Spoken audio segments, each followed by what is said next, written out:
Unicode একটি alphanumeric code ব্যাখ্যা করো।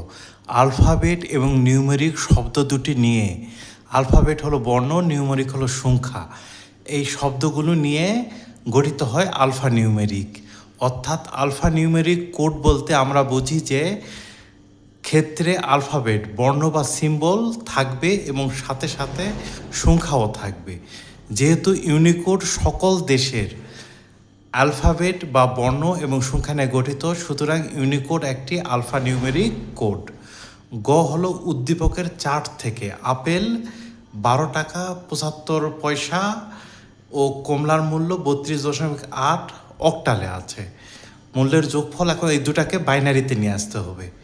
উদ্দীপকে উল্লেখিত চার্ট হতে আপেলের মূল্য 12 টাকা 75 পয়সা, এটাকে বাইনারি নিয়ে আসতে হবে। প্রথমে 12কে 2 দিয়ে ভাগ করলে 6, ভাগশেষ 0, 6 2 দিয়ে ভাগ করলে ভাগফল 3, ভাগশেষ 0, 2 দিয়ে 3 ভাগ করলে ভাগফল 1, ভাগশেষ 1, 2 দিয়ে 1 ভাগ করলে ভাগফল 0, ভাগশেষ 1।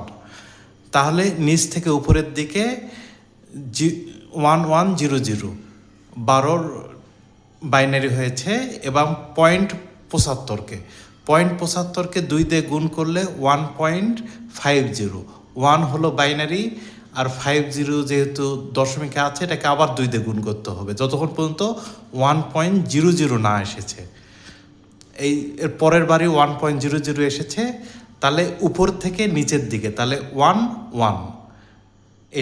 এটিকে এইভাবে করা যায় সহজে, যে এখানে যেরকম 1248 আছে, এখানে সেরকম হাফ 1/4, 1/8, 1/16, এইভাবে এগুলো ক্যালকুলেটারে যোগ করে এই 1/2 হলো 0.50, 1/4 হলো 0.25, যোগ করলে 0.75 হয়। সুতরাং 12.75 ইকুয়াল টু 1100.11 বাইনারি।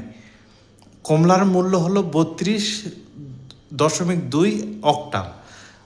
3 হলো বাইনারি ডিজিট 3 বিটের 011, 2 বাইনারি ডিজিট 010 আর 2 বাইনারি ডিজিট 010। এখানে দশমিক আছে, এই জন্য দশমিক দেওয়া হয়েছে। আপেল, এখন এই আপেল আর কমলার যে ডিজিটে মানে ফাঁকা স্থান আছে, সেখানে 0 দিয়ে দুটাকে সমান করে নিয়ে সাধারণ নিয়মে দশমিকের যোগ, তাহলে 00 যোগ করলে হয় 0, 11 যোগ করলে হয় 10, হাতে থাকে 1, 11 যোগ করলে হয় 10, এরপর দশমিক, হাতে থাকে 1, এখানে 1 এসে বসেছে। এবার 01 যোগ করলে হয় 1, 10 যোগ করলে হয় 1, 11 যোগ করলে হয় 10, 0 হাতে থাকে 1, 11 যোগ করলে হয় 10, হাতে থাকে 1, সে একটা এখানে বসেছে। এটি উত্তর।